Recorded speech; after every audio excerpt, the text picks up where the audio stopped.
कहानी की शुरुआत में हमें एक कपल को दिखाया जाता है जहां पर वो दोनों जंगल के बीचों बीच इंटीमेट हो रहा होता है और ये सब होने के बाद वो दोनों वहां से जाने लगता है। लेकिन तभी वहां पर उन दोनों को किसी की कुछ आवाज सुनाई देता है जिसे सुनकर वो दोनों काफी डर जाती है और तभी वहां पर एक अजीब सा क्रिएचर आ जाता है। उसके बाद वो उस लड़का को पकड़कर बहुत ही बेरहमी से मार देता है।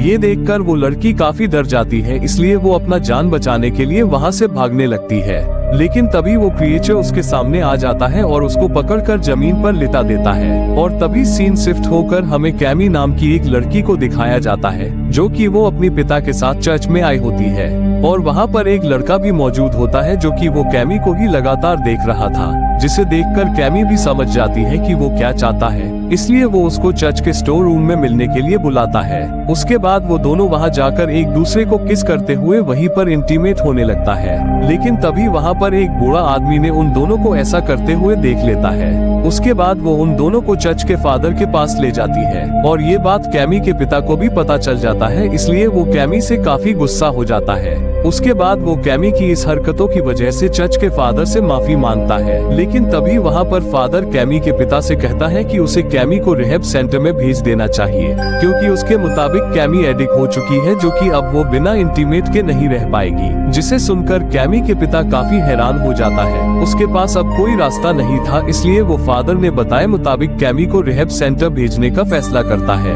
लेकिन इधर ये बात कैमी को बिल्कुल भी पसंद नहीं आता, इसलिए वो वहाँ जाने से मना कर देती है। मगर फिर भी कैमी के पिता उसको जबरदस्ती रिहैब सेंटर में लेकर जाता है और वहां पहुंचने के बाद उनका मुलाकात यूजिन और टॉनी नाम के दो आदमी से होता है जो कि वो दोनों मिलकर ये सेंटर चला रहा था। उसके बाद वो दोनों कैमी और उसके पिता को यहाँ के बारे में बताने लगता है कि यहाँ पर किस तरह से लोगों को ट्रीटमेंट करके रखा जाता है। ये सब देखने के बाद कैमी अपने पिता से लड़ने लगता है क्योंकि उसको ये जगह बिल्कुल भी पसंद नहीं आ रही थी, मगर फिर भी उसके पिता उसे वहाँ छोड़कर चला जाता है, जिसे देखकर कैमी काफी दुखी हो जाती है। अब उसके कुछ देर बाद वहाँ पर कैमी की मुलाकात अली नाम की एक लड़की से होती है, जहाँ पर वो कैमी को एक कहानी बताती है कि कुछ सालों पहले चर्च के एक फादर पागल हो गया था, इसलिए उसने इस सेंटर के सभी लोगों को बड़ी बेरहमी से मार दिया। उसके बाद वो पास के ही जंगल में चला गया, जिससे यहाँ के सभी लोग काफी डर गए, इसलिए यहाँ पर सभी लोग मिलकर उसको ढूंढकर मारने का फैसला किया। लेकिन उस दिन से आज तक वो कहीं नहीं मिला क्योंकि वो उसी जंगल में गायब हो गया था। ये सुनकर कैमी काफी हैरान हो जाती है और उनसे कहती है कि आज तक शायद वो मर चुका होगा। अब ये सब होने के बाद रात में कैमी सोने के लिए अपने रूम में जाती है, लेकिन तभी वहाँ पर वायट नाम की लड़की उसको लेकर छुपके से हॉस्टल से बाहर निकल जाती है और बाहर आने के बाद वो दोनों सीधा जंगल की तरफ बढ़ने लगता है। लेकिन कुछ दूर जाते ही उन दोनों को वहाँ पर रॉब और मिया नाम की एक कपल दिखाई देती है जो कि वो दोनों जंगल में ही इंटीमेट हो रही थी। ये देखकर वो दोनों काफी हैरान हो जाती है और तभी वहाँ पर वायट उसे कहती है कि अब हमें यहाँ से वापस जाना चाहिए, लेकिन कैमी उसकी बात नहीं मानती, जिसे देखकर वायट कैमी को वहीं छोड़कर वापस अपने रूम आ जाती है। मगर कैमी वहीं पर रुककर उन दोनों को देखने लगती है। लेकिन तभी वहाँ पर एक मास्क पहना हुए आदमी आकर रॉब को पकड़कर जान से मार देता है, जिसे देखकर कैमी काफी डर जाती है और जोर जोर से चिल्लाते हुए वहाँ से भागने लगती है और उसकी आवाज सुनकर वो आदमी भी उसको पकड़ने के लिए उसका पीछा करता है। लेकिन जैसे तैसे करके कैमी अपने हॉस्टल में पहुँचती है। उसके बाद वो जल्दी से जाकर ये बात यूजिन और टॉनी को बताती है, मगर वहाँ पर वो दोनों उसकी बात पर यकीन नहीं करता, जिसे देखकर कैमी उन्हें बताती है कि अगर आपको मेरी बातों पर विश्वास नहीं हो रहा है तो आप लोग मिया से पूछ सकती हो, क्योंकि वो भी उस वक्त वहीं पर मौजूद थी। ये सुनने के बाद वो दोनों मिया से इसके बारे में पूछती है, लेकिन मिया उन्हें कुछ भी नहीं बताती, क्योंकि अगर उसके ये सब कुछ बता दी तो उसको रूल्स तोड़ने की वजह से सजा मिल सकती थी। अब यहाँ पर कैमी टॉनी और यूजिन को उस जगह पर लेकर जाती है जहाँ पर वो आदमी थे, लेकिन वहाँ पर उन्हें कुछ भी नहीं मिलता और वहाँ पर रॉब की लाश भी नहीं होता। ये देखकर कैमी काफी हैरान होती है। अब अगली सुबह होने के बाद वहाँ पर सभी लड़कियाँ छुपके से लड़कों ने नहाते हुए देखने लगता है, लेकिन तभी वहाँ पर यूजिन ने उन्हें देख लेता है। उसके बाद वो उन सभी लड़कियों को वहाँ से भगा देता है और तभी वहाँ पर वायट कैमी को बताती है कि हमारी हॉस्टल पर कोई भी क्रिएचर नहीं आ सकता है, क्योंकि हमारी हॉस्टल के चारों तरफ इलेक्ट्रिक वाल लगी हुई है, जिससे जो उसे टच करेगा तो उसको बड़ा शॉक लग जाएगा। इतना कहकर वो उसको एक रूम में ले जाती है जहाँ पर पहले से ही उसका दोस्त मौजूद थे और वहाँ पहुँचने के बाद कैमी उन सभी को उस आदमी के बारे में बताती है कि जो उसको मारने के लिए पीछे पड़ गए थे। लेकिन उनके दोस्त भी उसकी बात पर विश्वास नहीं करते।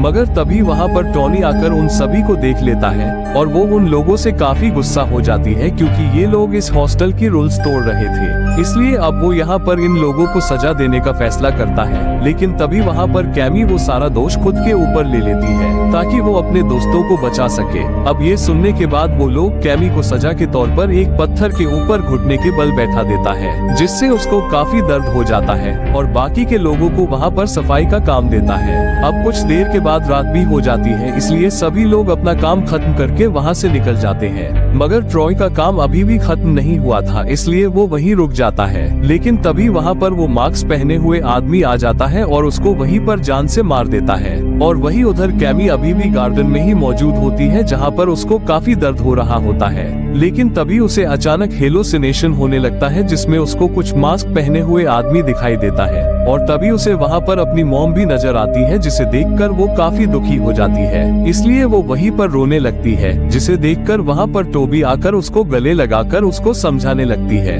और वही उधर अली और क्रिस दोनों छुपके से एक कमरे में मिलने के लिए जाता है। उसके बाद वो दोनों वहीं पर इंटीमेट होने लगता है। लेकिन तभी वहाँ पर भी वो आदमी आ जाता है, जिसे देखकर वो दोनों वहाँ से भागने की कोशिश करता है, लेकिन वो आदमी क्रिस को पकड़कर मार डालता है। ये देखकर मिया जैसे तैसे करके वहाँ से भाग जाती है। और तभी सीन शिफ्ट होकर हमें अगले दिन का सीन दिखाया जाता है, जहाँ पर कैमी अपने रूम से बाहर जा रही थी। लेकिन तभी उसे वहाँ पर क्रिस की लाश दिखाई देती है, जिसे देखते ही वो काफी डर जाती है। उसके बाद वो जल्दी से ऊपर जाकर अपने सभी दोस्तों को इस बारे में बताती है, जिसे सुनने के बाद अब उन लोगों को भी कैमी की बातों पर यकीन होने लगता है। और ये लोग आपस में बात कर रहा होता है कि तभी वहाँ पर टॉनी और यूजिन आते हैं और उन सभी को बताता है कि आज शाम तक तुम सभी के पेरेंट्स तुम्हें लेने के लिए आ जाएगा। लेकिन तभी वहाँ पर कैमी यूजिन से कहती है कि मुझे आपसे कुछ बात करनी है, जिसे सुनने के बाद यूजिन उसको अपने साथ ले जाकर बातें करने लगता है। मगर इसी मौका देखकर इधर ब्री वाइट पर हमला कर देती है, ताकि वो यूजिन के पास रखी हुई चाबियां चुरा सके। ये देखकर यूजिन कुछ भी कर नहीं पाता और उसके पास और कोई रास्ता भी नहीं होता, इसलिए वो उन लोगों को चाबी दे देता है।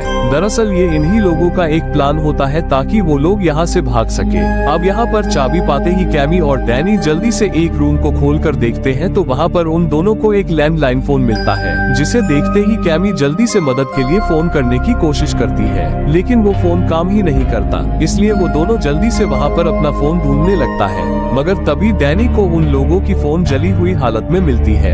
ये देखकर कैमी काफी गुस्सा होती है, क्योंकि उसके फोन में उसकी मॉम की फोटो थी। अब यहाँ पर ये लोग समझ जाती हैं कि यूजिन और टॉनी ने जरूर कुछ न कुछ तो छुपाया है। अब अगले सीन में हमें टॉनी और यूजिन को दिखाया जाता है, जहाँ पर टॉनी यूजिन से कहती है कि हमें ये बात सभी बच्चों को बता देना चाहिए। लेकिन यहाँ पर यूजिन उससे ये बात बताने के लिए मना करता है। अब उसी रात टॉनी सभी को आखिरी बार डिनर पर इनवाइट करती है, जहाँ पर सभी लोग डिनर करने के लिए वहाँ पर जाता है। उसके बाद सभी लोग मिलकर खाना खाने लगता है, लेकिन तभी अचानक वहाँ पर ब्री की तबीयत बिगड़ जाती है, जिसे देखकर वो लोग समझ जाते हैं कि टॉनी और यूजिन ने उन लोगों को मारने की प्लान बनाया है। और आज तक जितने भी लोग मरे हैं उन लोगों को भी उन दोनों ने ही मारा है। इसलिए वहाँ पर कैमी उससे पूछती है कि आखिर वो उन सभी को इतनी बेरहमी से क्यों मार रही है, जिस पर टॉनी उससे कहती है कि ये सवाल वो भगवान से पूछे, क्योंकि भगवान ही उनके पापों की उन्हें सजा दे रहा है। ये सुनकर वो सभी लोग काफी हैरान हो जाते हैं। उसके बाद वो सभी जल्दी से वहाँ से भागने लगता है और भागते भागते वो लोग जंगल के अंदर चला जाता है, जहाँ पर पहले से ही वो मास्क पहने हुए आदमी मौजूद थे,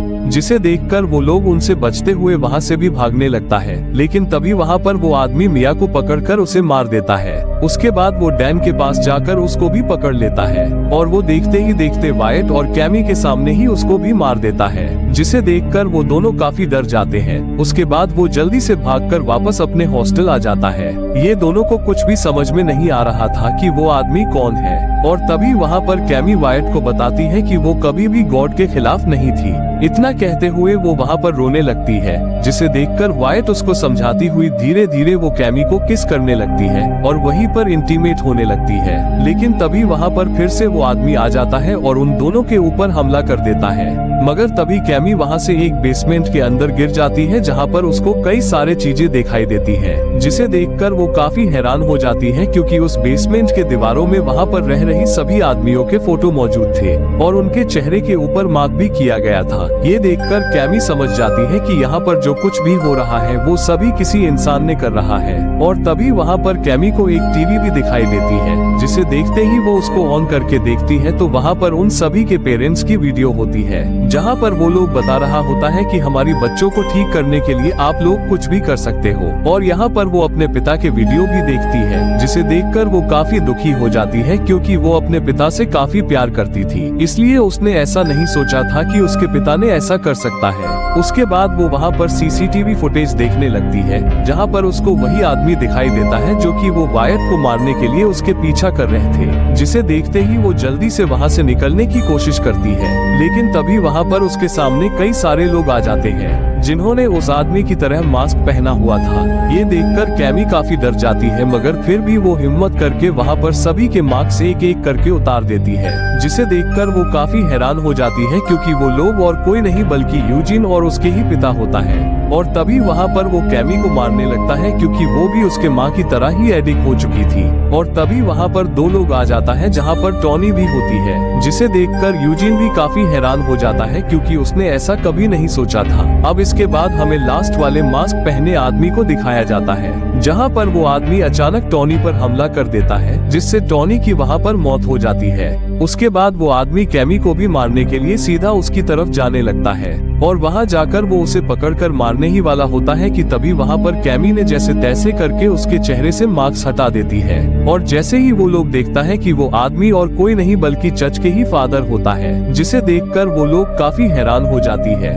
और तभी वहाँ पर फादर कैमी के पिता से कहता है कि अगर उसे कैमी की बॉडी को पवित्र करना है तो कैमी को मारना पड़ेगा, अगर उसको नहीं मारा तो उसके आत्मा कभी आजाद नहीं होगा। जिसे सुनकर कैमी का पिता उसकी बातों पर आ जाता है, इसलिए वो कैमी को मारने के लिए आगे बढ़ने लगता है। लेकिन जैसे ही वो उसके पास जाकर उसे मारने की कोशिश करता है तो वो कैमी को नहीं मार पाता, क्योंकि वो अपने बेटी से काफी प्यार करते थे। इसलिए वो खुद को ही चाकू मार देता है, जिससे उसके भी वहीं पर मौत हो जाता है। जिसे देखकर कैमी काफी हैरान हो जाता है और वो उसके सामने जाकर रोने लगती है। ये देखकर फादर खुद ही कैमी को मारने के लिए आगे बढ़ता है और वो उसका गला दबाकर उसे मारने ही वाला होता है कि तभी पीछे से वायट आकर फादर के ऊपर हमला कर देती है, जिससे वो काफी जख्मी हो जाता है। इसलिए वो कैमी को छोड़ देता है। उसके बाद कैमी भी वहाँ से उठकर फादर को जिंदा जला देती है, जिससे उसके भी वहाँ मौत हो जाता है। और तभी सीन शिफ्ट होकर हमें मूवी के पहले वाले सीन को दिखाया जाता है, जहाँ पर वो लड़की को एक आदमी ने मारने ही वाला होता है कि तभी वहाँ पर कैमी और उसके बचे हुए दोस्त पहुँच जाता है और वो सभी लोग मिलकर उस आदमी को भी मार डालता है। और इसी के साथ ये मूवी भी यहीं पर एंड हो जाती है।